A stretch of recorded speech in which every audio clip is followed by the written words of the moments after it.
kita akan coba renungkan beberapa kisah tentang diam yang ada di dalam Al-Quran. Setidaknya ada 4 apa 5 gitu kisah tentang amazingnya diam itu di dalam Al-Quran. Yang menurut saya nih, setelah saya coba tadabbur beberapa ayat tentang kisah diam ini dalam Al-Quran, ternyata sama, poinnya tuh sama di antara semua kisah. Bahwa diam kalau kita lakukan itu tepat dan kita punya alasan yang jelas, maka diam itu akan menjadi jalan lahirnya keajaiban dalam hidup kita. Jadi jalan munculnya keajaiban dalam hidup kita. Banyak orang yang berbicara untuk membela diri, padahal kalau dia diam, Allah yang bela dia. Kita ngebela diri kadang-kadang gak ngaruh, karena pembelaan diri kita tuh dianggap subjektif. Tapi kalau Allah yang bela dia, Allah punya banyak cara dan Allah menggenggam hati manusia. Sehingga ketika misalnya kita ribut dengan seseorang, setelah kita menjelaskan duduk perkaranya, kita ngejelasin yang sebenarnya terjadi apa, udah cukup diam dan jangan melanjutkan perdebatan. Kenapa? Biar nanti sisanya Allah yang akan beresin. Nah, ini butuh apa untuk bisa kayak gini nih? Butuh iman. Karena kalau kita imannya lemah, kita kayak agak meragukan Allah bakal ngebelain kita, padahal kita dalam posisi yang benar, mungkin kita akan terus-terusan bela diri. Kita akan tulis panjang sampai di scroll, kita akan narasi dengan kata-kata, kita akan berdebat, kita akan kerahkan semua teman-teman yang bisa ngebelain kita, kita akan cari semua argumen, kita akan cari semua kesalahan dia dibalikin. Semua cara ini adalah cara orang untuk membela diri dengan cara berucap. Ternyata di Al-Quran Allah pernah menceritakan kepada kita cara membela diri dengan diam. Bahkan kadang-kadang ketika kita membela diri dengan berucap, justru Allah menjauhkan dirinya dari kita. Allah pergi. Kenapa Allah pergi dari kita, berpaling dari kita? Karena saat kita membela diri dengan berucap, dengan ngomong, dengan broadcast, dengan komen, dengan bikin caption dan seterusnya, kadang-kadang di dalam kata-kata kita itu ada hal yang justru gak benar. Ada yang bohong terpaksa gitu. Akhirnya gara-gara pengen bela diri kita jadi bohong. Gara-gara pengen bela diri kita jadi cari-cari kesalahan orang lain. Gara-gara pengen bela diri kita jadi buka aib. Gara-gara pengen bela diri kita jadi melebih-lebihkan sesuatu yang harusnya gak kayak gitu. Artinya justru karena kita berucap, karena kita ngomong malah jadi salah. Akhirnya orang gak respect, Allah lebih gak respect lagi. Sehingga malam ini kita pengen belajar tentang gimana cara menjemput keajaiban ketika kita punya masalah dengan seseorang lewat diam. Mungkin teman-teman sering mendengar hadis yang disampaikan oleh para penceramah, para ustadz. Hanya mungkin malam ini kita akan lebih banyak ngambil contoh. Karena saya pikir narasi-narasi ideal berupa ayat dan hadis udah banyak yang menyampaikan. Tapi membawanya dalam contoh konkret daily kehidupan kita itu mungkin gak semua orang aware. Karena emang kehidupan orang beda-beda. Apalagi misalnya seorang ustadz yang mungkin jarang main sosmed. Dia gak tahu masalah di sosmed itu apa. Seolah-olah sosmed itu bukan realitas hidup. Padahal kita tahu anak muda Indonesia main sosmed sehari gak kurang dari 6 jam. Berarti ada 6 jam realitas kehidupan kita yang jarang dibahas dan dibimbing dengan bimbingan agama Allah, Al-Quran dan hadis. Kenapa? Karena realitas ini kurang difahami oleh sebagian guru-guru, oleh sebagian ulama yang mereka emang agak gak terlalu akrab dengan sosmed. Mereka gak akrab dengan yang namanya Instagram, YouTube, Twitter, Line apalagi. Karena Line ini anak mudanya mungkin ABG banget kan. Jadi agak-agak kurang akrab. Kalaupun mereka pakai itu hanya karena soleh banget kali ya. Karena soleh banget jadi mereka pakainya sebatas sekedar share ceramah doang. Jadi gak main. Bukan pemain sosmed lah. Sekedar menggunakan sosmed sebagai media panggung ceramah. Udah share. Itu juga kadang-kadang yang nge-share-nya admin, jadi nggak ngulik gimana cara tuh kurang ngulik. Padahal realitas sosmed itu udah jadi realitas daily kehidupan kita. 6 jam kita ada di sosmed dan 6 jam itu tetap waktu yang akan dihisap oleh Allah. Bukankah selain harta, selain tenaga, selain amal, waktu juga akan dihisap. Maka waktu kita 6 jam itu apakah tidak ada hubungannya dengan agama? Ada banget. Sehingga saya mencoba untuk semampu saya bareng dengan kita semuanya belajar. Bisa nggak ya kita jadi smart netizen? Atau dalam kehidupan sehari-hari bisa jadi smart citizen dengan sikap diam. Gimana sikap diam citizen, smart citizennya? Lagi di jalan, ketika orang lain mungkin bikin kita bete, bikin kita emosi, bisa nggak kita diam? Di rumah ketika kita berselisih dengan pasangan, bisa nggak kita diam? Di kos-kosan ketika kita digedor-gedor terus minta uang kos-kosan sama bu kos, bisa nggak kita? Salah itu mah ngumpat ya? Salah contohnya. Ya gitulah pokoknya. Jadi kita akan coba bahas diam ini dari angle daily kehidupan kita. Karena saya lebih suka kayak gitu biar langsung praktis bisa dipakai. Memang hadis-hadisnya banyak. Salah satu yang paling terkenal, man kana yu'minu billahi wal yaumil akhir falyakul khairan aw liyasmut. Cuman contohnya doang yang beda-beda. Narasinya sama, kontennya sama. Cuman contohnya beda tergantung angle seorang ustadz dan wawasan kehidupan yang dia jalanin. Dia hidupnya sebagai apa? Kalau hidupnya sebagai seorang ustadz yang ada di dalam masjid, mungkin ya contoh-contohnya adalah tentang di dalam masjid, tentang bergaul sesama ustadz, dengan aktivis, manggilnya akhi ukhti. Tapi kalau dia kehidupannya main, berarti dia akan ngambil contoh tentang main, gimana kita biar tetap bisa soleh walaupun kita lagi main, dan seterusnya. Tapi narasinya sama, man kana yu'minu billahi wal yaumil akhir falyakul khairan aw liyasmut. Atau nanti cerita yang lain kata Nabi, yang paling banyak memasukkan orang ke dalam api neraka 2. 1 lisannya, 2 kemaluannya. Ini 2 hal yang paling sering menyebabkan orang masuk neraka. Kalau kemaluannya kita tahu artinya dia hawa nafsu, syahwat. Kalau lisan ini ngomong, justru gara-gara kita ngomong banyak, kadang itu jadi kayak pemberat timbangan keburukan kita dan itu tuh rugi gitu. Makanya kita perlu belajar, bukan saya ngajak kita, kita diam aja seharian. Kayaknya agak kurang fair juga ya. Dan saya juga nggak diam seharian.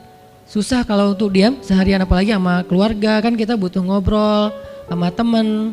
Ya serealistis mungkin dan senatural mungkin. Cuman kalau lagi ada kasus, bisa nggak nih kita diam? Terutama kalau lagi ada kasus, terutama kalau lagi ada masalah.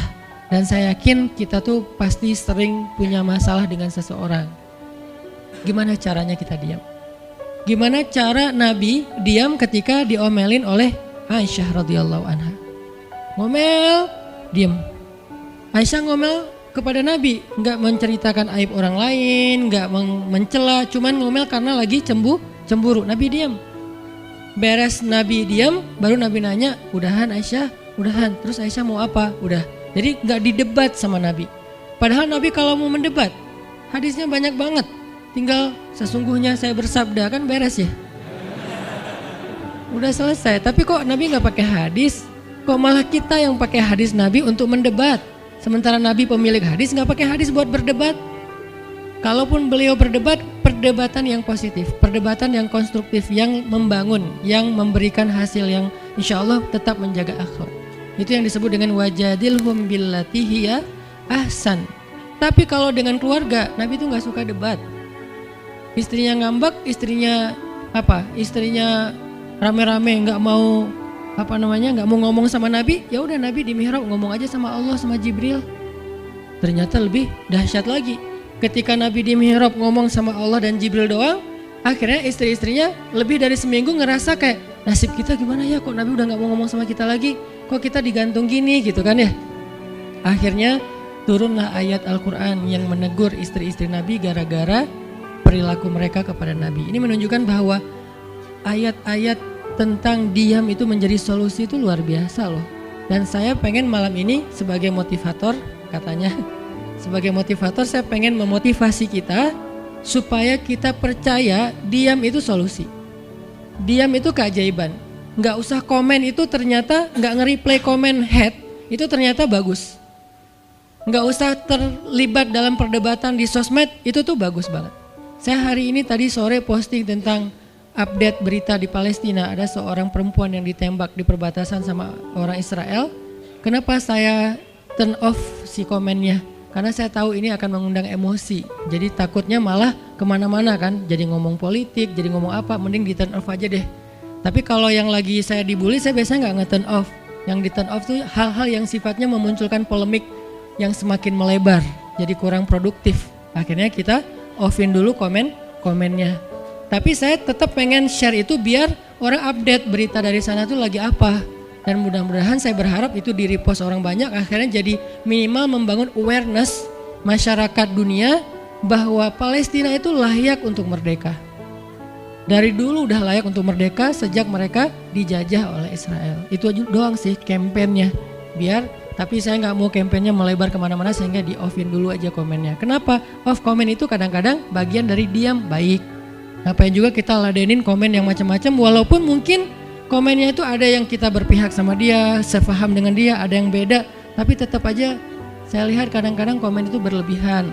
Sampai muncul kalimat-kalimat mencela, sampai marah-marah, sampai caps lock tanda seru kan ya. Ini kan nggak nyaman lagi kan kalau udah kayak gini, mending diam. Nah di sini kita pengen belajar, diam itu ternyata ajaib. Diam itu ternyata benar-benar kata orang emas. Diam itu ternyata solusi. Diam itu ternyata pembelaan diri yang paling efektif. Kalau selama ini kita masih percaya membela diri yang paling efektif ngomong. Membela diri yang paling efektif itu bikin postingan. Membela diri yang paling efektif itu bikin caption yang bagus. Membela diri yang paling efektif itu komen. Membela diri yang paling efektif itu minta pembelaan dari manusia. Ternyata mungkin itu benar, tapi ada yang lebih efektif lagi. Membela diri dengan diam. Dan gimana cara membela diri dengan diam sampai mendatangkan keajaiban? Itu yang akan kita coba renungkan malam ini. Oke, yang pertama kita akan baca kisah diam di surat Maryam, surat favorit saya. Coba teman-teman buka surat Maryam, surat 19. Di dalam surat ini ada dua adegan diam. Pertama, adegan diamnya Nabi Zakaria. Yang kedua, adegan diamnya Maryam. Surat 19, surat Maryam, ayat 10.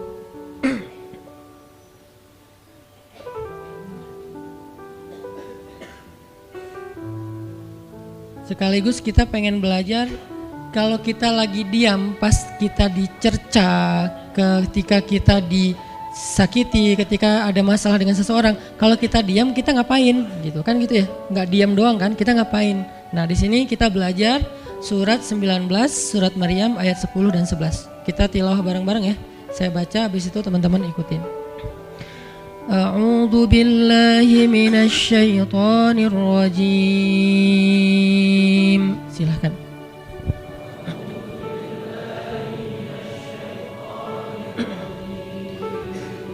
Bismillahirrahmanirrahim.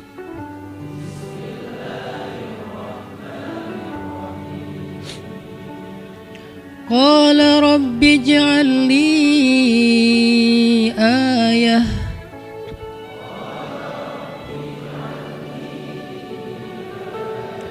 Qala ayatuka alla tukalliman nasa thalatha layalin sawiyya.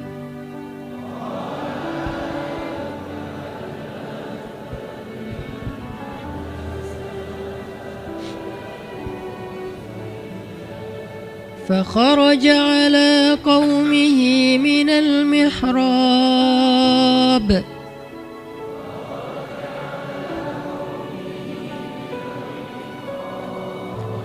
فأوحى إليهم أن سبحوا بكرة وعشيا.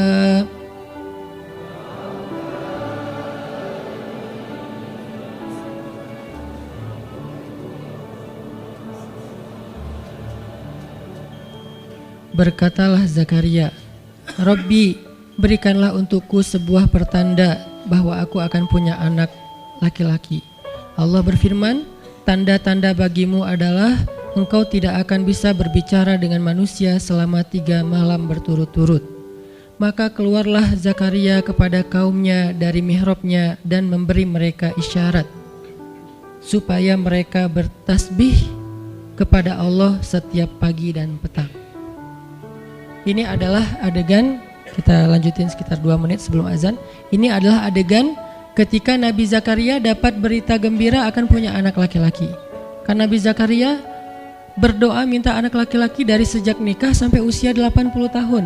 Kurang lebih sekitar 50 tahun berdoa. Lama banget, ya Allah beri anak, ya Allah beri anak. Sampai iparnya udah punya anak keren namanya Maryam. Iparnya adalah Imran. Udah punya anak keren banget, cewek, solehah, dari kecil udah beribadah di Masjid Aqsa. Zakaria masih minta anak, ya Allah, ya Allah, ya Allah. Sampai puncaknya Zakaria ngelihat Maryam dapat makanan dari langit. Zakaria datang ke mihrab Maryam, terus di situ udah ada makanan yang bukan dibawa oleh Zakaria. Zakaria nanya, "Anna laki hadza ya Maryam?" Maryam dapat dari mana makanan ini? Kata Maryam, "Huwa min indillah, dari Allah." Kata Maryam. Gimana caranya? Kata Maryam, Allah punya cara sendiri. Allah yarzuqu may yasha bighairi hisab. Terserah Allah gitu. Masya Allah, Masya Allah. Zakaria kagum sama Maryam, langsung pergi ke mihrabnya Zakaria, sholat, dan di dalam sholatnya Zakaria berdoa, hunalika da'a Zakaria rabbah. Di saat itulah Zakaria benar-benar nangis berdoa kepada Allah, ya Allah, Rabbi habli min ladunka dzurriyyatan thayyibah innaka sami'ud du'a. Ya Allah, beri saya anak seperti dia, seperti Maryam. Engkau maha mengijabah doa dan saya gak pernah berputus asa meminta kepadamu. Udah 50 tahun lebih. Tiba-tiba Allah bilang, ya Zakaria, inna nubasyiruka bi ghulam ismuhu Yahya lam naj'al lahu min qablu samiyya. Zakaria, sekarang kami akan perkenankan doamu, kamu akan punya anak, beri dia nama Yahya. Belum pernah ada anak seperti dia yang soleh di muka bumi. Zakaria kaget, walaupun doa, tapi beliau masih berpikir kayak, gimana caranya saya punya anak? Ini kayak tarik-tarikan antara logika manusia dengan iman. Imannya percaya Allah Maha Kuasa, tapi logikanya gimana caranya? Istri saya udah tua, saya juga udah tua. Lalu Nabi Zakaria bertanya untuk biar lebih tenang, supaya logikanya gak ragu lagi. Kalau imannya udah mantap, tinggal logika. Zakaria tanya, beri saya ij'al li ayah, beri saya bukti, tanda gimana cara saya punya anak. Kata Allah, tandanya alla tukalliman nas salasa layalin sawiyya. Kamu tiba-tiba gak bisa ngomong. Kamu sehat, kamu gak punya masalah, tapi kamu gak bisa ngomong. Mau ngomong tuh gak bisa.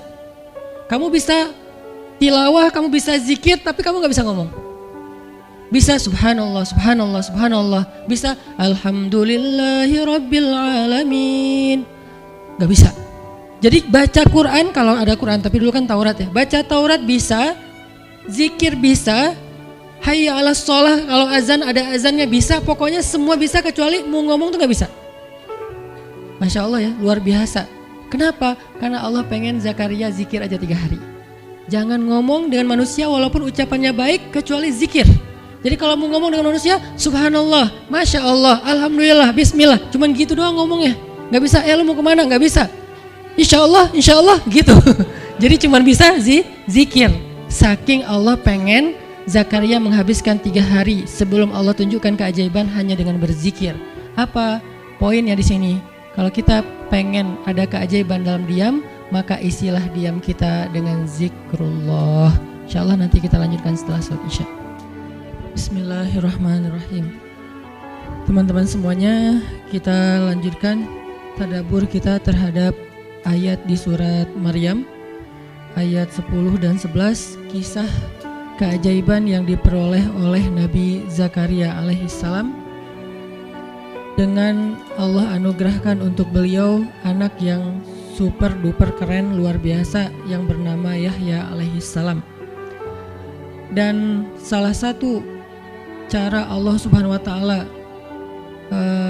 mendidik Nabi Zakaria untuk menjemput keajaiban itu adalah Allah menyuruh Zakaria untuk diam dan mengisi diamnya dengan zikratullah bukratan wa asiyya, mengingat Allah pada waktu pagi dan pada waktu petang.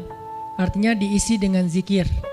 Dan waktu itu Nabi Zakaria menurut ulama tafsir, beliau tidak cacat lisannya, benar-benar bisa ngomong.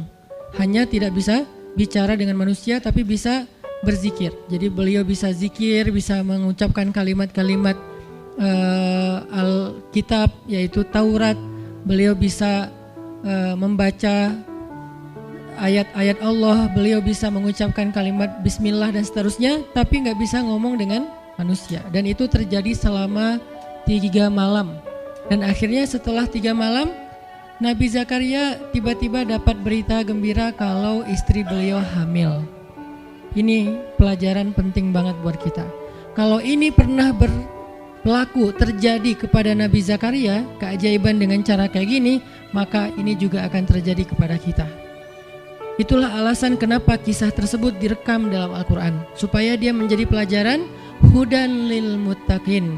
Itu kenapa Allah katakan Al-Quran hudan lil muttaqin, petunjuk bagi orang yang bertakwa, orang yang pengen memperbaiki diri, orang yang pengen dapat solusi. Muttaqin, orang yang pengen wa may yattaqillaha yaj'al lahu makhraja, dapat jalan keluar. Wa yarzuqhu min haitsu la yahtasib, dikasih rezeki yang enggak terduga-duga. Wa may yattaqillaha yaj'al lahu min amrihi yusra, diberikan kemudahan. Wa may yattaqillaha yaj'al lahu yukaffir anhu sayyi'atihi, dihapuskan semua dosa. Wa yu'dhim lahu ajra, dikasih reward yang berlipat-lipat.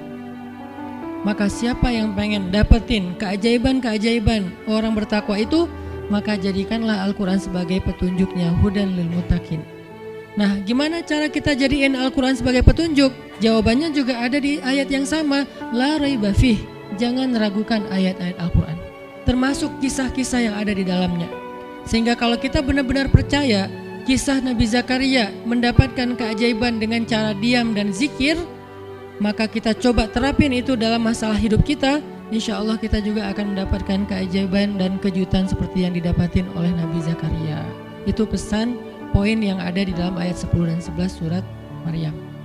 Sehingga buat sebagian orang yang mungkin ngerasa selama ini sering disakiti, sering dicuekin, sering didebat, sering diapain, jangan terlalu diladenin.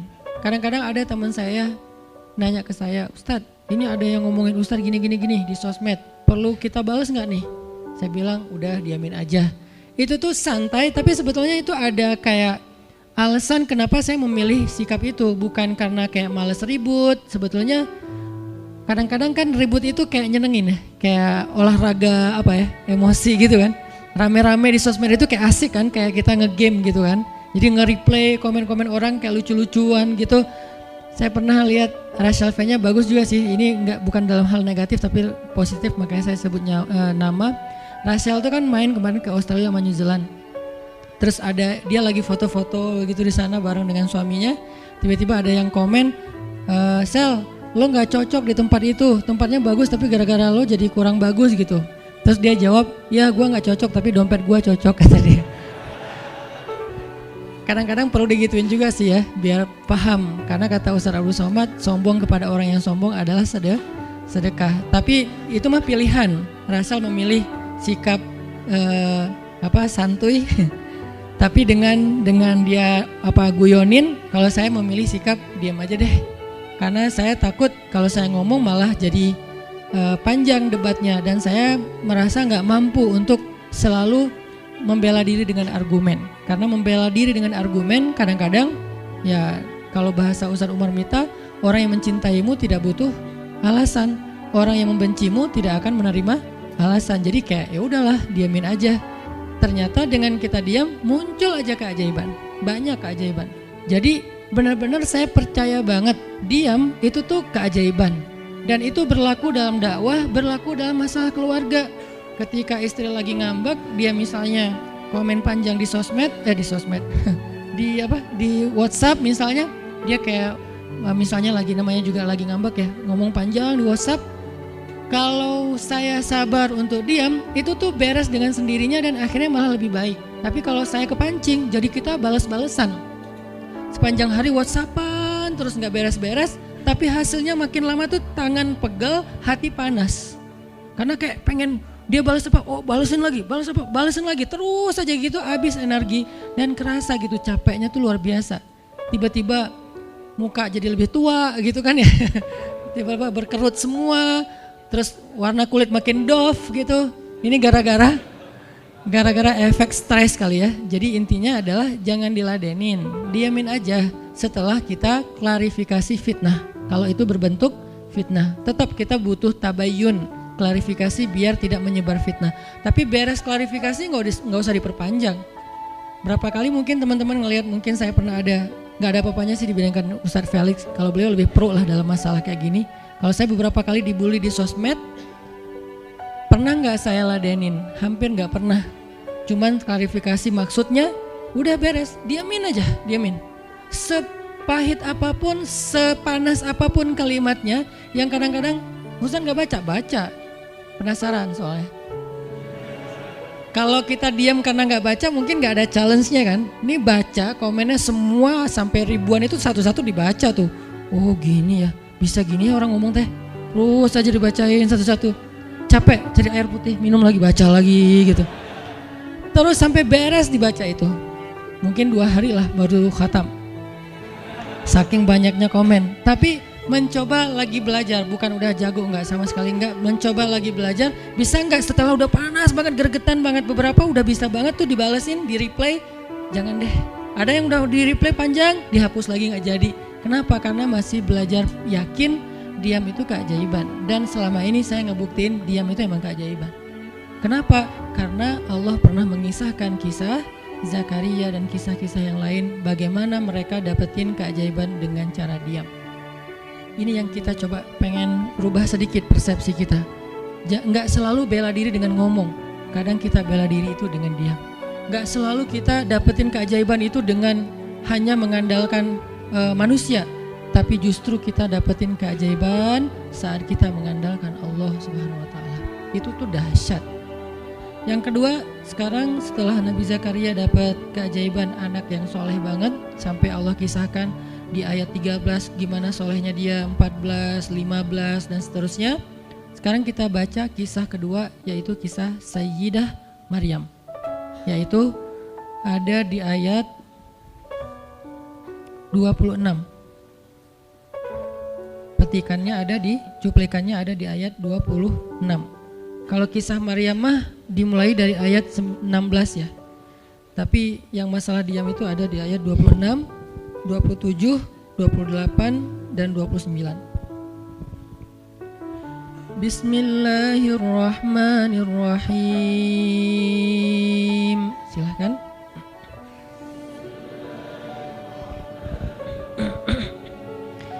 Fakuli washrabi wa qarri aina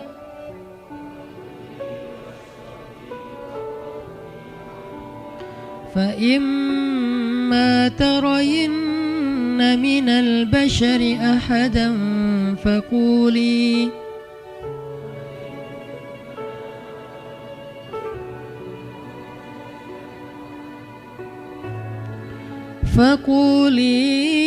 inni nadartu lirrahmani sawman falan ukallimal yawma insiya.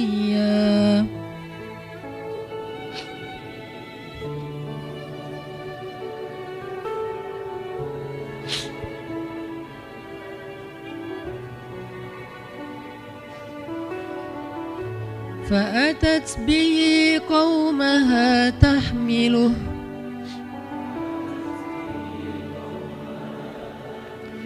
قالوا يا مريم لقد جئت شيئا فريا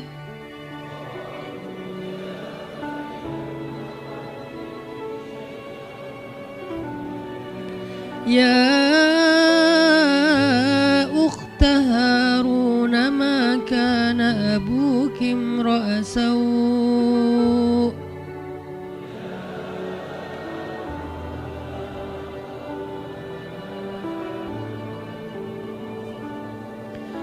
ما كان أبوك امرأ سوء وما كانت أمك بغيا.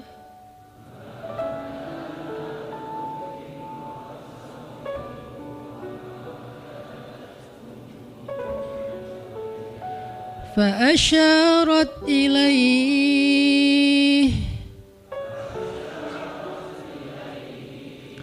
قالوا كيف نكلم من كان في المهد صبيا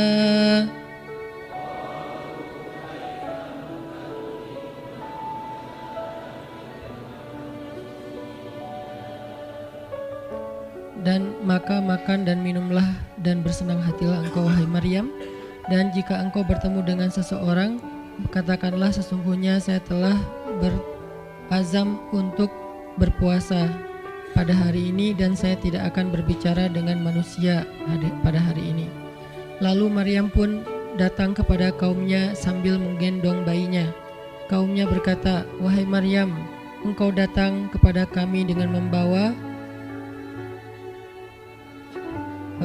kalau bahasa kita tuh pembawa apa istilahnya, sial apa ya, dengan membawa keburukan, jadi kayak dianggap pembawa kesialan.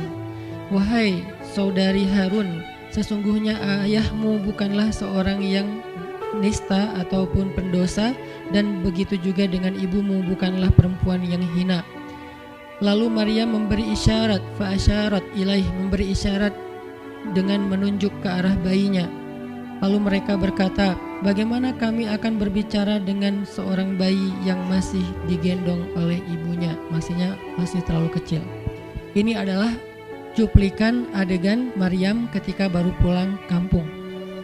Jadi ceritanya di ayat sebelumnya, ketika kandungan Maryam semakin besar dan nggak bisa disembunyikan dari penglihatan manusia, Maryam pun pergi menjauh ke sebuah tempat yang tidak ada siapa-siapa. Fahamalathu fantabazat bihi makanan qasiyya. Dia menjauh, mengucilkan diri ke tempat yang gak dilihat oleh siapa-siapa sampai melahirkan. Jadi kurang lebih sekitar 3 bulan 4 bulan Maryam gak ada di Al-Quds, gak ada di di Masjidil Aqsa dan sekitarnya. Dia pergi mengasingkan dirinya supaya tidak ada yang menghujat Maryam karena ngelihat perutnya sudah semakin besar dan dia gak punya suami. Setelah melahirkan, akhirnya Allah perintahkan Maryam untuk pulang. Setelah Allah ngasih makan, minum dan kebahagiaan buat Maryam, fakuli washrobi wa qarri aina, dengan adegan korma yang menjatuhkan buah-buah rutop dan seterusnya, pulanglah Maryam. Nah, Maryam tahu ketika dia pulang dengan membawa bayi, dia pasti akan dihujat, dicela, dicaci maki, dibully oleh kaumnya. Lalu Allah memberi kepada Maryam bekal. Gimana cara ngadepin yang kayak gitu-gitu? Kata Allah, kalau kamu ketemu manusia, ketemu orang-orang, ketemu kaummu, bilang ke mereka, saya tidak berdebat hari ini. Saya gak akan berdebat. Jadi dia tetap bisa ngomong. Tapi dia bilang, saya gak akan berdebat. Saya gak akan bicara dengan siapapun hari ini, karena saya sudah bernazar untuk diam. Bilang kayak gitu kepada kaummu. Maka fa'atat bihi qaumaha tahmiluh. Maka datanglah Maryam kepada Al-Quds, kepada kota Al-Quds dengan membawa bayinya yang digendong. Datang, baru dari ujung kota kelihatan Maryam, muncullah orang-orang Bani Israel semuanya rame di pasar-pasar mereka, semuanya menghadang Maryam. Maryam tiba-tiba dihadang di gerbang kota Al-Quds, gak boleh masuk kota Al-Quds. Tadinya ada yang satu orang lihat, Maryam, langsung dia datang ke kota, dia umumkan ke semua orang, wahai Bani Israel, perempuan yang hina yang kita cari-cari sekarang sudah datang membawa bayi haramnya, membawa bayi selingkuhnya, membawa bayi hasil zinanya. Akhirnya orang-orang yang ada di Masjidil Aqsa, yang ada di rumah-rumah, yang ada di pasar, semuanya berkumpul di depan gerbang kota, menghalang Maryam masuk. Kebayang gak perasaan Maryam? Padahal dia itu lahir di situ, dia beribadah di situ, ayahnya orang situ, ulama pula, pamannya Nabi pula di situ, tapi dia sekarang dihadang oleh semua penduduk Al-Aqsa, penduduk Al-Quds, Bani Israel. Ketika Maryam mendekat, mereka mengatakan, ya Maryam, laqad ji'ti syai'an fariya. Ini bahasa Al-Quran. Kalau aslinya lebih tercela daripada ini, karena ini bahasa Al-Quran yang tinggi, Allah menggunakan bahasa simbolik saja. Yang terjadi, mereka mencela Maryam. Mereka bilang, Maryam kamu pembawa sial, Maryam kamu perempuan hina, Maryam kamu tukang zina, Maryam kamu selingkuh, Maryam kamu ternyata pelakor, segala macam. Kebayang gak seorang perempuan yang mulia dituduh dengan kata-kata kayak gini? Sedih. pengen jawab, pengen bilang saya ini nggak pernah berbuat dosa, ini nih Allah yang ngasih kepada saya nggak punya suami dan saya diberikan anak yang suci dan segala macam. Enggak. Tanya kepada Zakaria kalau nggak percaya, saya punya buktinya segala macam. Nggak usah, diam aja. Maryam bisa ngomong kalau mau. Maryam by the way adalah perempuan secerdas Sayyidah Aisyah. Dia itu kayak Aisyah cerdasnya, kayak Khadijah bijaksananya, kayak Fatimah lembutnya, kayak Asiyah sabarnya. Maryam itu istimewa. Sampai sebagian ulama mengatakan Maryam satu-satunya nabi dari perempuan. Satu-satunya nabi dari golongan perempuan. Sebagian kecil ulama ada yang menyebutkan demikian. Sehingga mereka menyebut Maryam alaihassalam. Saking Maryam ini keren banget, istimewa banget. Tapi jumhur ulama sejarah mengatakan Maryam bukan nabi, tapi dia perempuan solehah, orang soleh, bahkan satu dari 4 perempuan sempurna di muka bumi dan tidak ada yang kelima. Cuman ada 4. Kamula minar rijali katsir, kata Nabi. Laki-laki yang sempurna itu banyak, yaitu para rasul dan para nabi. Walam yakmul minan nisa illa arba'ah. Tidak ada perempuan yang sempurna kecuali 4. Asiyah istri Fir'aun, kemudian Maryam anaknya Imran, kemudian Khadijah istri Rasulullah, dan Fatimah bintu Rasulullah. Artinya Maryam ini istimewa banget. Dia kalau mau argumen, dalilnya lebih banyak daripada para rabi-rabi Yahudi yang ada di situ.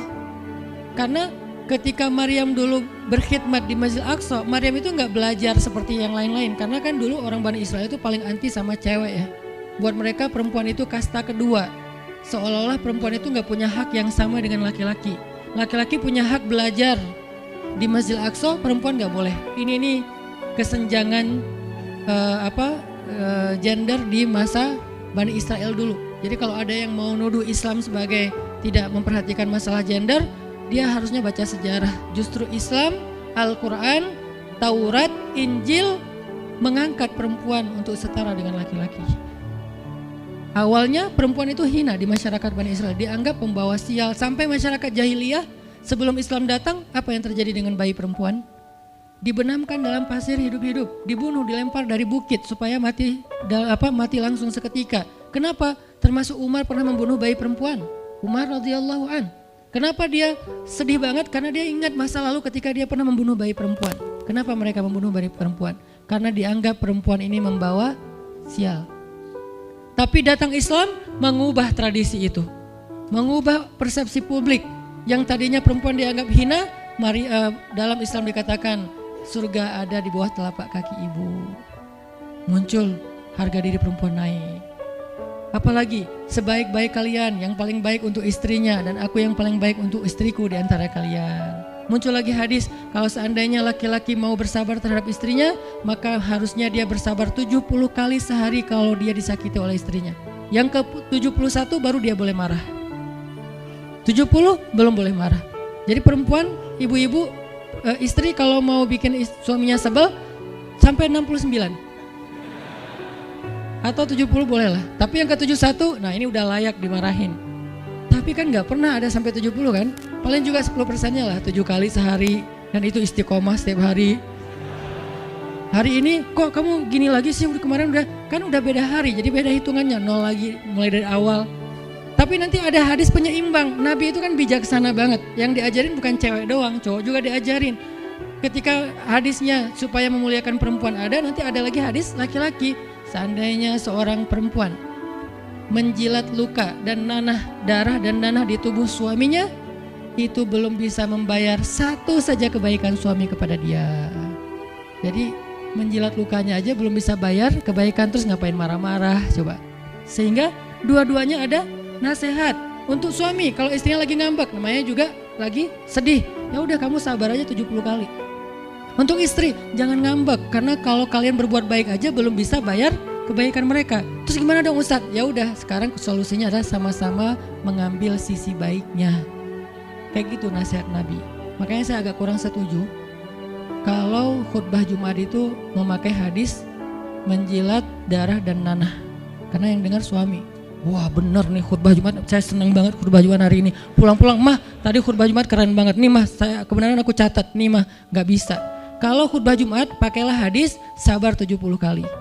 Menasihati suami. Kalau majelis taklimnya ibu-ibu, masalah tadi seandainya saya boleh menyuruh manusia sujud kepada manusia, saya suruh sujud istri kepada suami. Masing-masing ada hadisnya, jangan disilang.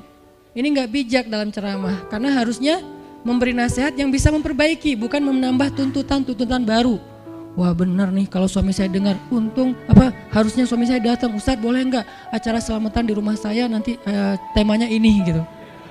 Kalau perlu ngundang Ustadz yang dia kenal, request dulu untuk ngemojokin pasangan, ini nggak bijak. Balik lagi ke cerita tadi, Maryam tuh pinter banget, cerdas banget. Dari kecil dia udah hafal Taurat. Ibarat anak sekarang hafal Quran. Dan lebih sulit ngafal Taurat daripada Quran. Kenapa? Karena bahasa Al-Quran itu sastra banget. Jadi ngafalnya itu kayak ngafal syair. Itu aja udah susah kan? Kebayang gak ngafal Taurat? Lebih sulit lagi tuh. Dan Maryam dari usia di bawah 5 tahun udah khatam Taurat. Udah tahu tafsir Taurat usia 7 tahun. Bahkan saking keren dan pinternya Maryam, kadang-kadang ketika Maryam ngobrolin tentang Taurat sama Zakaria, itu Zakaria sampai geleng-geleng kepala. Maryam, gitu maksudnya? Sampai nanya ke Maryam, gitu om maksudnya. Maryam ngomongnya ke Zakaria udah kayak ngajar gitu, saking pinternya Maryam. Jadi hadis-hadis Zakaria Maryam hafal. Kan para anbiya tuh punya hadis kan? Hadis Zakaria dihafal oleh Maryam. Tauratnya Musa dihafal oleh Maryam. Kebijaksanaan para nabi dihafal oleh Maryam. Dia dari usia 10 tahun itu udah jadi ulama besar Maryam. Artinya kalau misalnya orang mau berargumen dengan Maryam, dia punya banyak bahan, dia punya banyak narasi. Dia lagian Maryam itu pintar ngomong, tapi Maryam diam. Jadi kalau kita ngerasa pintar ngomong, pintar komen, pintar apa, tetap aja kita punya alasan harusnya kita diam, karena Maryam yang lebih daripada kita ternyata juga diam. Akhirnya Maryam diam. Dikatakan ya ukhta Harun, diingatkan lagi dengan kemuliaan keluarga Imran. Ya ukhta Harun, ma akana abuki imra'asau wa ma kanat ummuki baghiyya. Ayah kamu itu Imran loh Maryam, kamu enggak malu punya bayi di luar pernikahan sementara keluarga kalian itu keluarga baik-baik. Apa kamu tega menyakiti ayahmu, mencoreng nama besar dan nama baik keluarga besarmu? Dan seterusnya. Maryam makin luar biasa, panas banget, sedih banget. Dan Maryam itu yang lebih berat lagi teman-teman. Mungkin kalau kita digituin agak kebal ya. Terutama cowok lah. Cowok kalau digituin agak kebal karena emang kurang berperasaan sih kalau cowok ya.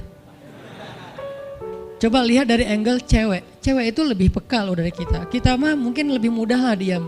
Diomelin, diam aja. Karena kita kan orangnya agak santuy gitu kan. Kalau cewek tuh gak bisa gitu. Makanya lihat angle ini dari angle cewek. Kalau tadi Zakaria, sekarang Maryam. Dan Maryam lebih peka daripada semua cewek yang ada di muka bumi. Lebih perasa lagi daripada perempuan yang ada di muka bumi. Sangat-sangat pemalu. Saking pemalunya, ketemu cowok keren, ta'awuz coba. Cewek itu perasaannya lebih dalam daripada kita. Jadi kalau misalnya cewek-cewek, Maryam tuh gak punya, ketemu cowok keren aja dia ta'awuz. Siapa cowok keren yang ditemui Maryam?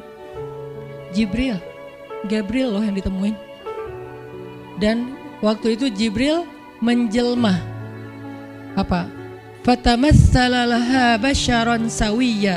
Jibril menjelma sebagai basyaran sawiyya. Allah yang ngomong tuh, cowok keren. Allah yang bilang keren. Kalau kita merasa udah paling keren, menurut Allah biasa-biasa aja. Karena Allah pernah menciptakan Yusuf, Allah pernah menciptakan Muhammad, Allah pernah menciptakan Yahya.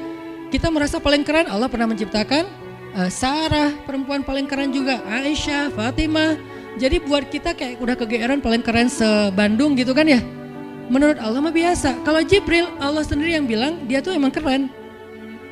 Jibril emang bukan malaikat, tapi kalau ketemu manusia, kecuali para nabi, Jibril itu menjelma sebagai manusia.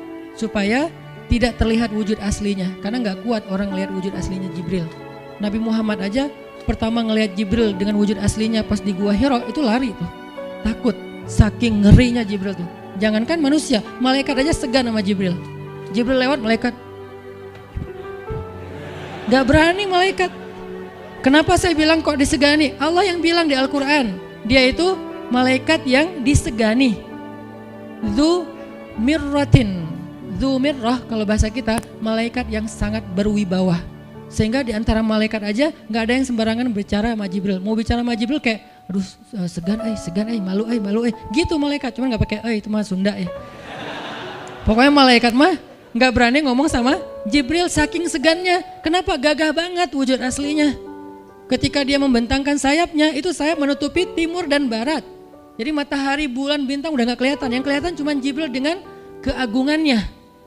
Itu belum Allah ya, baru ciptaan Allah. Jibril salah satu makhluk Allah yang paling agung. Sehingga saking kerennya Jibril, Allah nggak menyebutnya dengan nama malaikat, padahal golongannya malaikat, tapi Allah menyebutnya dengan Ruhul Quds, Roh Kudus, yaitu Jibril. Nah, ketika ketemu dengan Maryam, Jibril bermisal itu menjelma sebagai basyaran sawiyah, cowok keren banget. Saking kerennya Jibril, Umar aja terkesima ngeliat Jibril. Pernah Jibril datang ngajarin iman, Islam, ihsan kepada Nabi Muhammad, dan Umar ngeliat Jibril terkesima, nggak bisa ngomong, diam aja. Bener-bener speechless banget nih Umar. Jibril udah pulang, baru Nabi nanya, Umar tahu nggak itu siapa? Hah, apa Rasul? Gitu. Saking masih kayak terkesima. Apa Rasul? Tahu nggak barusan siapa? Siapa ya Rasulullah? Saya nggak kenal orang itu, kok keren banget. Kata Rasul, itulah Jibril. Masya Allah itu Jibril. Ya alhamdulillah bisa ngeliat Jibril langsung, tahu gitu tadi. Gitu ya. Kalau bahasa kita mah udah langsung pengen foto-foto kan sama Jibril. Kebayang nggak cowok sekarang lihat Jibril? Baru lihat apa? Artis Korea aja kita udah kayak gimana kan, BTS atau apa, udah segala macam, udah guling-guling, udah gigit jari, baru BTS doang. Kadang-kadang nggak ngeliat BTS langsung, cuma lihat di TV doang, udah aku nggak bisa gini, aku nggak bisa gitu kan ya. Belum ketemu Jibril loh, jadi nggak ada lah artis sekeren Jibril. Baru Yusuf aja udah pada ngiris tangan, belum malaikat. Sampai ketika cewek-cewek ketemu Yusuf, mereka bilang apa? Ini bukan manusia, ini malaikat. Jadi gantengnya Yusuf itu bukan ganteng-ganteng apa? Itulah. Ganteng kok hewan gitu kan. Ini ganteng-ganteng malaikat. Belum ada tuh film atau sinetron itu. Yusuf itu ganteng-ganteng ganteng-gantengnya tuh malaikat. Levelnya tuh level malaikat. Jadi kalau ada Jibril, ada Yusuf kayak, nih yang mana Yusuf, mana Jibril ya? Keren dua-duanya. Nah Jibril datang ketemu Maryam bukan di atas panggung rame-rame, berdua, coba intimate banget kan. Kalau di atas panggung teriak-teriak nggak keren lah, biasa aja. Ini tuh berdua, private banget. Di satu ruang kecil, berdua nggak ada yang tahu, tiba-tiba Jibril berdiri depan Maryam, senyum dengan khas senyumnya malaikat yang mematikan gitu. Maryam pas buka mata lagi zikir ngelihat Jibril depan matanya keren banget, langsung Maryam bilang apa? A'udzubillah. Wibawa banget kan Maryam. A'udzubirrahmani minka in kunta taqiyya. Jadi emang elegan sih orang-orang soleh itu. Dia langsung nunduk, dia bilang A'udzubirrahmani minka in kunta taqiyya. Aku berlindung kepada Allah yang Maha Rahman. Kenapa ngomongnya Rahman? Karena keren. Kalau enggak keren, a'udzubillah. Karena keren, a'udzubirrahman. Tapi masih ta'awuz, cuman pakainya Rahman karena Allah tuh Maha Pengasih yang udah bikin kamu tuh keren. Diksinya luar biasa ya. Maryam nggak bilang A'udzubillahi minasyaitonirrajim. Enggak, ini enggak layak dibilang syaiton, ini terlalu keren. Jadi nggak bisa auzubillah, A'udzubirrahman. Berarti Maryam itu pinter. Sampai dia bisa memilih diksi Asmaullahil Husna. Dia nggak pakai diksi Allah, dia pakai diksi Ar-Rahman. Karena yang datang itu wajahnya tuh wajah orang baik, tapi keren. Akhirnya A'udzubirrahmani minka in kunta taqiyya, kata Maryam. Jibril juga elegan, paham maksud Maryam. Maksudnya kamu siapa? Itu pertanyaannya. Maryam gak nanya, kamu siapa ya? Enggak gitu. Kan gaya culun-culun kayak caper gitu kan. Kamu siapa ya? Aku ada salah sama kamu. Enggak gitu sih Maryam ngomongnya. Saking elegannya Maryam, dia nanya kamu siapa tapi pakai kalimat zikir. Keren gak sih? Kita kadang-kadang zikir A'udzubirrahmani minka in kunta taqiyya. Artinya apa Mbak? Sama-sama gak elegan ya. Kalau Maryam sama Jibril dua-duanya elegan. Bahasa orang elegan itu emang banyak kode sih. Jadi kita mah yang polos-polos kayak gini, yang remeh-remeh rempeyek gak jelas gini, ya gak akan paham kalau gak baca tafsir. Makanya kalau mau theater of mind, baca Quran itu pakai tafsir, pakai kisah, baru kita ngerti kondisinya. Oh gitu banget ya, dahsyat banget ya kejadian waktu itu. Jibril datang dengan wujud yang kerennya.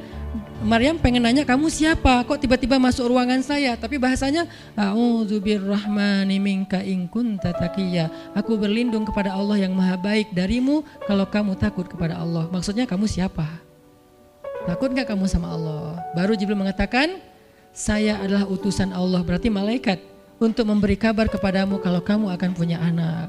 Baru Maryam melihat, gimana saya punya anak? Ya udah ada obrolan nih. Dan mereka udah biasa aja, oh Jibril, saya kira siapa? Udahlah, gak mungkin. Artinya udah kayak gitu nih kesolehan Maryam. Artinya Maryam itu orang yang sangat peka banget, perasaannya dalam banget. Terus nanti ketika Maryam melahirkan anak, tahu nggak kata-kata Maryam apa? Ya laitani mittu qabla hadha wa kuntu nasyam mansiya. Saat Maryam merasakan sakitnya kontraksi, mau melahirkan Isa, Maryam itu sambil kontraksi sambil bilang, ya laitani mittu qabla hadza wa kuntu nasyan mansiya. Aduhai seandainya saya mati aja sebelum kejadian ini dan saya dilupakan oleh manusia seolah-olah saya tidak pernah ada. Kenapa Maryam ngomong kayak gini? Maryam ngebayangin betapa malunya dia nanti kalau harus membawa bayinya ketemu Bani Israel yang pada bawel. Bani Israel itu terkenal kaum yang paling bawel. Bawelnya banget. Kalau kita baca Al-Baqarah itu isinya kebawelan Bani Israel.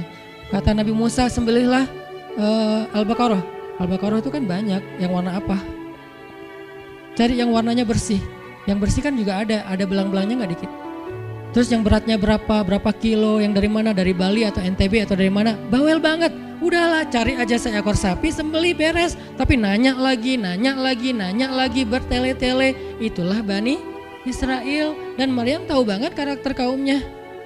Jangankan dengan fitnah kayak gini nih, ketemu Nabi yang udah menyampaikan hal yang benar aja, itu di debatnya tuh habis-habisan. Apalagi dengan kondisi Maryam. Makanya Maryam takut banget, dia nggak kuat menanggung malu. Kalau kita mungkin masih kuat lah nanggung malu, kadang-kadang malah malu-maluin gitu kan. Kalau Maryam gak kuat nanggung malu, berarti orang yang seperti ini harusnya kan berat banget untuk diam kan, gak akan kuat diam, harusnya dia ngomong gitu, dia belain diri. Tapi Maryam itu sisi lainnya adalah perempuan yang mukminah, siddiqah, sangat yakin sama Allah. Allah suruh diam, ya udah diam. Gimana pun dihujat, diam. Kata Allah diam. Ya Allah, mereka bilang saya itu berzina, diam. Ya Allah bilang ini anak haram, ini anak saya nih, anak yang mulia. Anak yang satu-satunya ketika lahir gak disentuh setan di antara manusia loh. Satu-satunya manusia ketika lahir gak disentuh setan. Nabi Muhammad setannya malah diislamkan. Beda, kerannya itu beda. Kalau Isa gak disentuh setan, kalau Nabi Muhammad setannya malah masuk Islam. Masing-masing punya keistimewaan lah. Tapi satu-satunya manusia yang lahir gak disentuh setan cuman Isa. Kita semuanya pernah disentuh. Lahir langsung. Apa sih lo datang ke dunia nambah-nambahin kerjaan gua gitu kan. Kita nih orang biasa, jadi pas lahir tuh udah ada langsung setan bisik-bisik, yuwas bisufi sudurinas, makanya disuruh azan kan. Karena kenapa? Biar nggak dibisikin sama setan. Dan kalau bisa suara azan kita harus lebih lembut daripada suara setan, karena setan juga kayak nge-tricky gitu. Saya ibu kamu. Anak bayi dinina bobokan sama setan, hiduplah iblis gitu-gitu kan. Jadi kayak di dokter nama setan, iblis itu keren, iblis itu soleh, iblis itu baik, tapi pakai bahasa nasyid. Lagunya tuh kayak akustik gitu, lembut banget gitu kan. Makanya suara muazin kalau azanin anaknya yang lembut, jangan azan Allahu Akbar, asyhadu an la ilaha illallah. Dia males ke masjid nanti kalau udah dewasa. Kenapa? Gue males banget dengan suara ini nih. Salahnya siapa coba? Salah ayahnya. Belajar azan di Al-Latif sama Muzammil sama Teras Tafiz. Biar azannya tuh kayak Allahu Akbar. Bayinya senyum-senyum. Ntar gue bisa lebih dari itu. Canda. Intinya adalah Maryam itu pemalu banget. Jadi dia bisa banget untuk ngebales. Tapi dia diam. Sampai akhirnya fa'asyarat ilaih. Dia memberi isyarat. Arti memberi isyarat, dia nunjuk ke arah Isa alaihissalam yang masih digendong. Kalau kalian mau ngomong aja sama bayinya. Allah yang nyuruh kayak gitu. Makin kayak marah dan makin menjadi-jadi orang Bani Israel ketika Maryam memberi isyarat nunjuk ke arah Isa. Mereka bilang, ya Maryam, kamu udah gila apa? Sekarang kamu nyuruh kami bicara dengan bayi yang masih dalam gendongan ibunya. Bener, Maryam tuh ternyata udah stres gila. Dia gara-gara ditinggal sama selingkuhannya, sekarang dia jadi orang gila. Wah, luar biasa tuduhan kepada Maryam. Maryam diam aja, sedih, nahan air mata. Tapi bukan emotikon yang menggenang air mata di sini ya. Nahan aja air mata Sampai kemudian Allah datangkan keajaiban, jadikan bayinya bicara. Qala, Isa bicara. Panjang lagi omongannya Isa. Ibuku ini baik, ibuku begini-begini, saya itu hamba Allah, saya itu anak yang suci, saya itu begini-begini. Sampai beres, baru mereka pada pulang karena mereka merasa terbantahkan semua tuduhan palsu mereka kepada Maryam. Masuklah Maryam, disambut mulia oleh beberapa orang. Maryam itu perempuan mulia, Allah mendatangkan dia sebagai keberkahan. Tadi dituduh pembawa sial, sekarang disebut pembawa berkah. Mulailah Maryam terkenal. Isa dididik, kemana Isa pergi, anak-anak kecil segengnya Isa pengen jadi temannya Isa. Gue temannya Isa lo, gue temannya Isa lo. Gak lama kemudian Isa jadi temannya Yahya. Ketika dia udah bisa main sama Yahya, main berdua sama Yahya. Kemana-mana berdua, Yahya, Isa. Tapi usianya agak jauh berbeda. Ketika Yahya udah masuk SD, Isa barulah lahir. Jadi kayak agak sekitar 7-10 tahun lah kurang lebih mereka jarak usianya. Tapi pas Isa udah remaja, mereka udah nyambung ngobrol. Nah, kelebihan masing-masing, kalau Yahya ini penghafal kitab Taurat, datang Isa, Yahya menghafal kitab Injil. Yahya Nabi, Isa Rasul, satu level di atas Nabi. Kalau Nabi mengikuti ajaran Rasul sebelumnya, kalau Rasul membawa ajaran baru. Jadi sebelum Isa lahir, Yahya mengikuti ajaran Musa dengan kitab Tauratnya. Setelah Isa lahir, Yahya mengikuti ajaran Isa dengan kitab Injilnya. Jadi bisa dibilang Nabi yang mengikuti dua ajaran Rasul, Yahya alaihissalam. Dia menghafal dua kitab suci sekaligus, Taurat dan Injil. Perempuan Maryam radhiyallahu anha, dia menghafal kitab Taurat dan Injil dari anaknya sendiri. Inilah kisah Maryam yang mendapatkan keajaiban dengan cara diam. Terakhir, kisah Nabi Muhammad SAW ketika beliau bahasa lebih tepatnya dalam tanda petik ya, biar nggak bisa disalahin. Kayak didiemin lah sama istri-istri beliau gara-gara istri-istrinya ngambek. Di dalam surat At-Tahrim, surat 66, coba kita buka surat 66. Ini juga kalau teman-teman baca kisah surat ini tuh luar biasa ya. Kita kayak baca novel atau kayak nonton film, keren banget. Saya memang senang banget dengan sirah Nabi dan para anbiya, dan terutama kalau sirah ini berbentuk storytelling, bukan data sejarah ya, karena membaca data sejarah itu emang agak-agak liar sih. Tapi kalau storytelling kan kita adegan ya, wah seru ya, itu lebih keren daripada Disney, Marvel, Endgame, satu apalah. Lebih seru baca sirah kalau kita paham. Surat 66 ayat 4, ayat 5. Ayat 5. Itu tuh ceritanya, saya langsung ke ceritanya aja. Ceritanya kan waktu itu Nabi itu punya kebiasaan kalau habis asar sampai maghrib, Nabi ngapain pertanyaannya? Apa sih yang dilakuin Nabi antara asar dengan maghrib?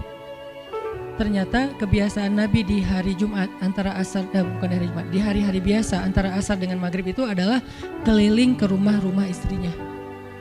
Antara asar dengan maghrib itu waktu family time lah, keliling antara rumah-rumah istrinya. Kalau nggak habis dalam satu hari, besok dilanjutin.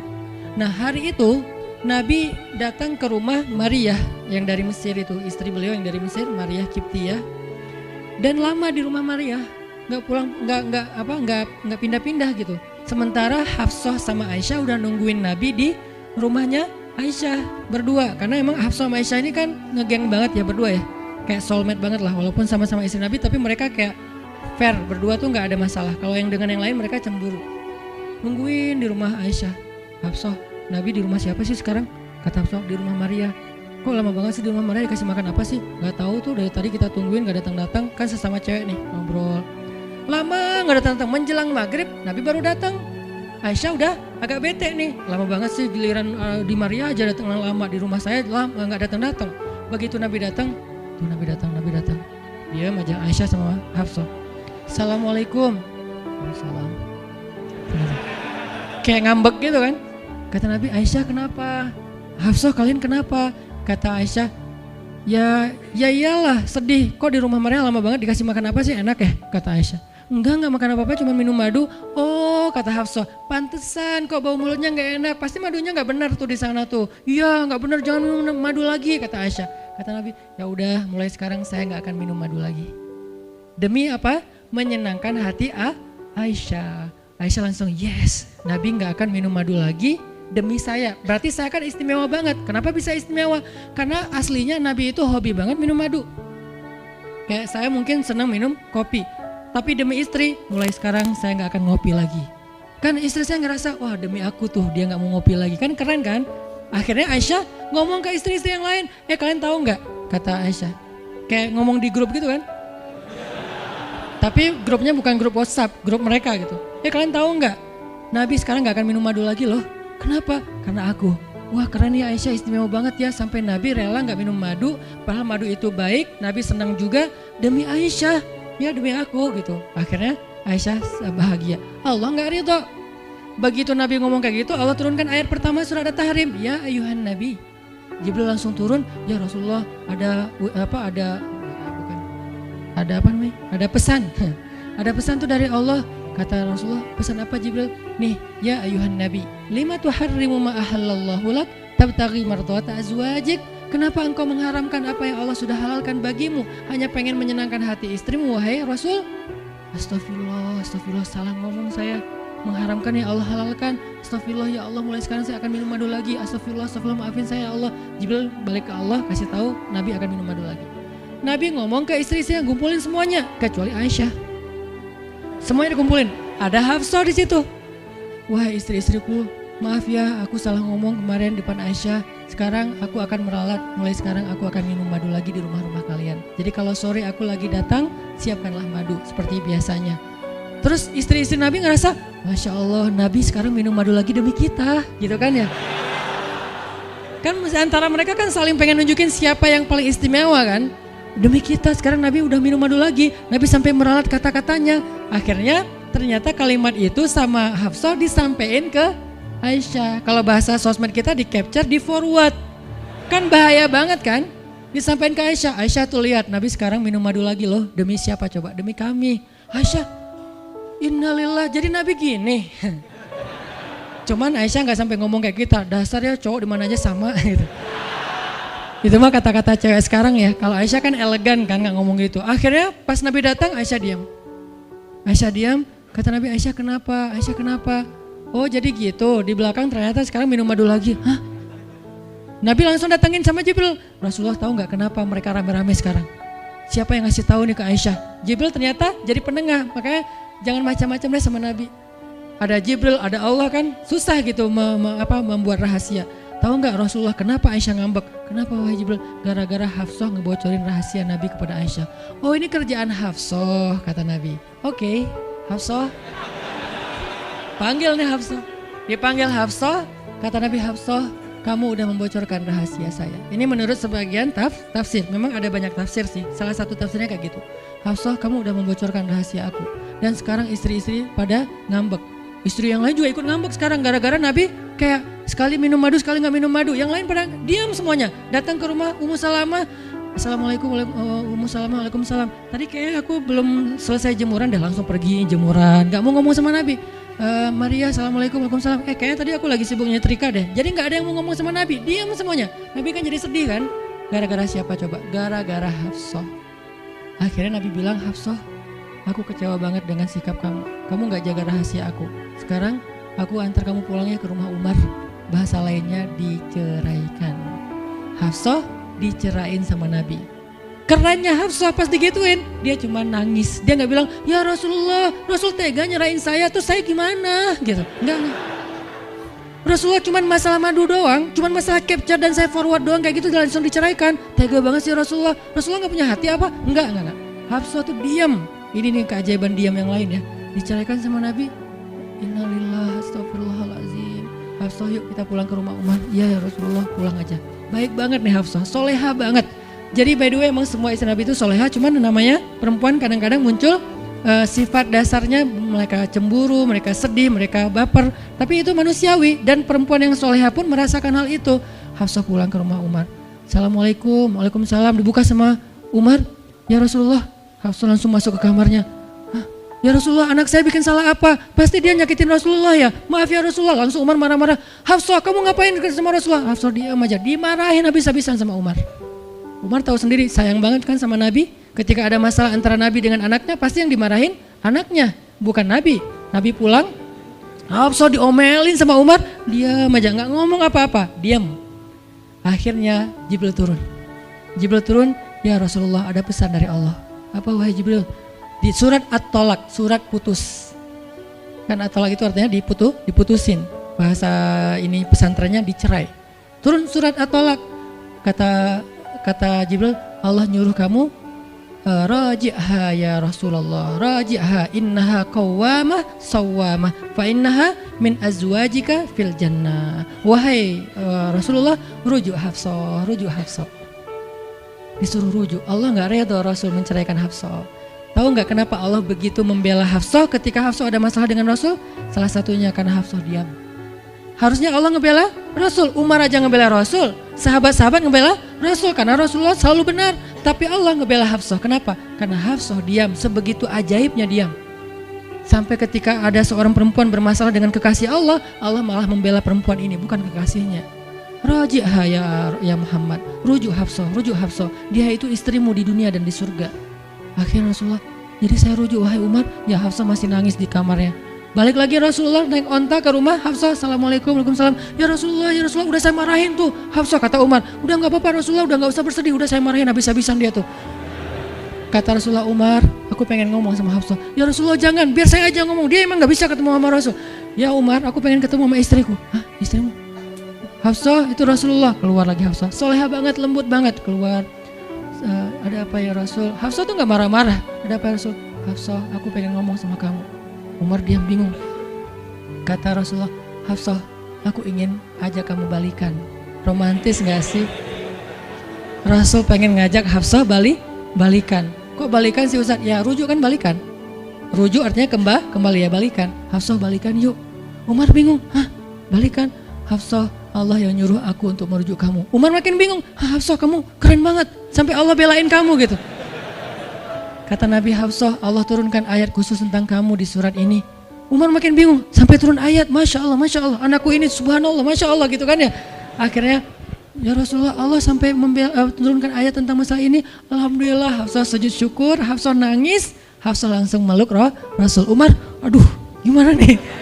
Udah beres gitu, Hafsah dibawa pulang sama Rasul, boncengan berdua. Hafsah boncengan sama Rasul. Naiklah mereka, mobil mereka yang bermerek onta itu.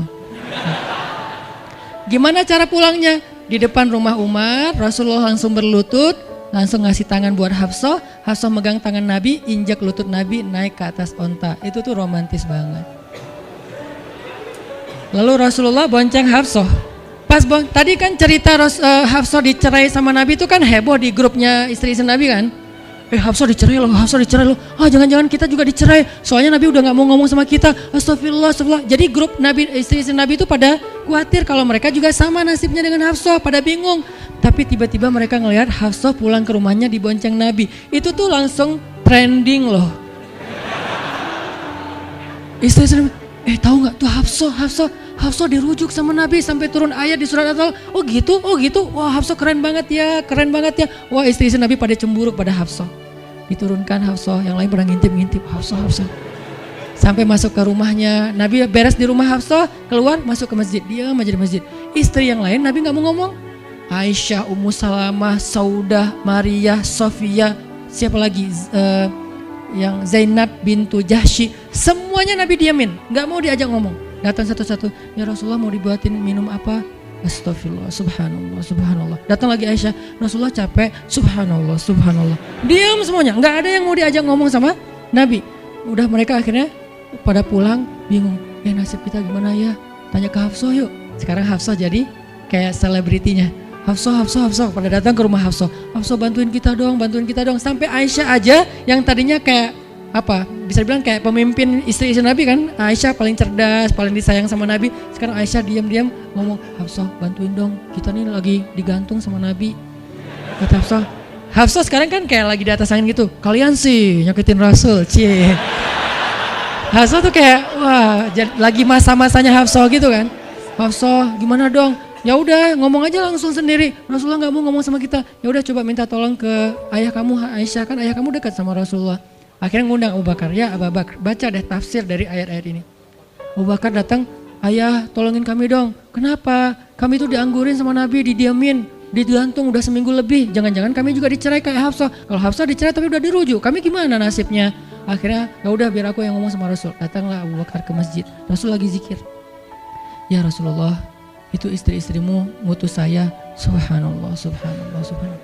Ya Rasulullah, Masya Allah, Masya Allah, Masya Allah. Ya Rasulullah, la ilaha illallah. Abu Bakar aja Rasul gak mau ngomong sama dia. Padahal Abu Bakar itu udah paling akrab sama Nabi. Abu Bakar diam, gak bisa diajak ngomong nih. Abu Bakar balik lagi ke rumah istri-istri Nabi. Kata istri-istri Nabi, gimana Abu Bakar? Astagfirullah, innalillah, gimana kalau Abu Bakar aja gak bisa, gimana yang lain? Terus akhirnya datang lagi ke Hafsah. Hafsah bantuin dong, kita udah gak jelas nasibnya nih. Kata Hafsah, ya udah aku minta tolong ayahku ya. Hafsah masih kayak gak mau langsung ke dia gitu. Ya udah aku minta tolong ayahku ya, panggillah Umar. Ayah bantuin mereka dong, nasib mereka sekarang lagi terkatung-katung gitu. Umar marah, kalian sih. Nah, tadi kan yang diomelin Hafsah kan, sekarang diomelin semua istri Nabi diomelin sama Umar. Dan salah satu kalimat omelannya Umar, itu tuh kerennya Umar sampai di-repost sama Allah. Coba, ada nggak manusia yang kata-katanya di-repost Allah? Nggak ada, cuman Umar. 2 kali kata-kata Umar di-repost oleh Allah. Arti di-repost apa? Ditayang ulang di Al-Quran. Kan repost itu berarti tayang ulang kan? Di-capture, langsung di-copy, paste, langsung ditayangin. Itu tuh kata-kata cuman Umar yang pernah digituin sama Allah. Kata-kata Umar apa? Ayat ke-5. Kata Umar, kalau kalian gak minta maaf sama Nabi, Allah bisa aja mentalak kalian, menceraikan kalian dari Nabi, lalu menggantikan untuk Nabi istri yang lebih solehah, lebih hafizah, lebih bertaubat, lebih baik, lebih cantik, lebih perawan daripada kalian. Itu tuh kata Umar yang ada di ayat ke-5. Jadi bisa dibilang ayat ke-5 adalah ayat repostnya kata-kata Umar. Saking kerennya Umar. Sampai Nabi pernah bilang kalau ada Nabi setelah aku, Umar lah orangnya, cuman gak ada Nabi setelah aku. Jadi kalau ada orang yang benci sama Umar, saya heran, dia baca sirah apa? Karena Umar tuh keren banget, Abu Bakar tuh keren banget. Kalau kita baca sirah mereka dahsyat tuh. Dan kalau ada yang bilang Umar sama Ali itu gak akur, aneh juga. Karena Ali memberi nama anaknya, yang pertama Abu Bakar, yang kedua Umar, yang ketiga Utsman. Ketika ditanya sama Umar, ya Abul Hasan, kamu memberi nama mereka dengan nama-nama kami, kenapa? Kata Ali, aku berharap mereka jadi orang soleh seperti kalian. Terus gimana caranya Ali ngasih nama Umar sementara dia benci sama Umar? Gak mungkin dia benci, masa ngasih nama orang yang dibenci kan? Dek, namanya siapa? Namrud. Kok Namrud sih? Kan ayah saya benci banget sama Namrud. Datang lagi, dek namanya siapa? Iblis. Kok iblis sih gitu kan ya? Gak mungkin lah. Ngasih nama anak pasti karena sayang. Kayak saya ngasih nama Aisyah, Maryam, Mutia, Yahya, Ertugrul itu karena memang saya ngefans dan ngidolain banget dengan nama-nama ini. Yahya, Ayyash, 3 tokoh di situ. Nabi Yahya, Ayyash sahabat Nabi, dan Yahya Ayyash mujahid Palestina. Jadi 3 tokoh sekaligus. Nabi Yahya saya ngidolain banget supaya Yahya jadi anak kecil yang seperti Nabi Yahya menghafal Quran. Kedua, Ayyash itu sahabat Nabi Muhammad. Kemudian yang ketiga, Yahya Ayyash sekaligus itu nama mujahid Palestina yang paling pintar ngerakit banyak senjata-senjata untuk ngelawan Israel, dan dia dibunuh sama Israel. Saking Israel benci sama Yahya Ayyash, untuk membunuh Yahya Ayyash mereka ngebom 1 blok untuk membunuh Yahya Ayyash, dan mudah-mudahan dia syahid dalam dalam kejadian itu. Artinya saya ngefans gitu. Ali juga kayak gitu. Balik lagi ke cerita tadi, akhirnya ngundang Umar. Umar datang ke Rasulullah. Ya Rasul, saya diutus istri-istrimu. Subhanallah, subhanallah. Ya Rasul, bicara dong, kasihan mereka kayak digantung. Ya Rasul, apakah engkau menceraikan mereka semua? Baru Rasulullah ngeliat ke arah Umar. Rasulullah tersenyum. Rasulullah bilang, enggak wahai Umar. Allahu Akbar, kata Umar. Dia langsung takbir. Allahu Akbar. Istri-istri Nabi dengar suara takbirnya Umar, itu pertanda, kode, berarti berita gembira. Istri-istri Nabi juga Allahu Akbar, Allahu Akbar, rame gitu kan. Umar masuk ke rumah istri Nabi. Wah Umar, Busyra ya Umar, Busyra berita gembira. Wahai Umar, ya berita gembira, kalian tidak diceraikan oleh Nabi. Tapi jangan macam-macam lagi ya. Ya Umar, ya. Akhirnya sujud syukur semuanya. Beres sujud syukur, mereka bilang, kita masak-masak yuk untuk Rasul yuk, syukuran. Di rumah siapa? Ya di rumah Hafsah lah.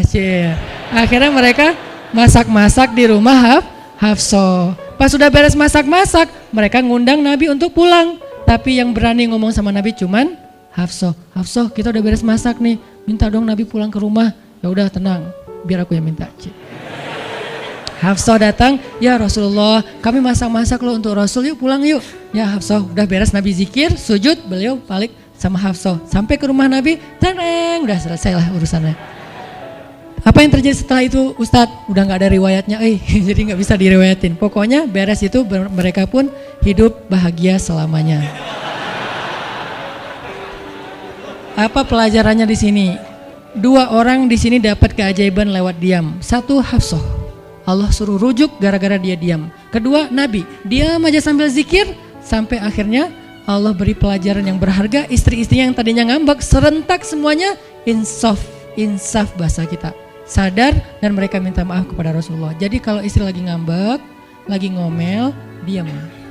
Isilah diam kita dengan zikir. Tapi zikirnya bukan auzubillahi minasyaitonirrajim, auzubillah. Jangan, dia bukan setan.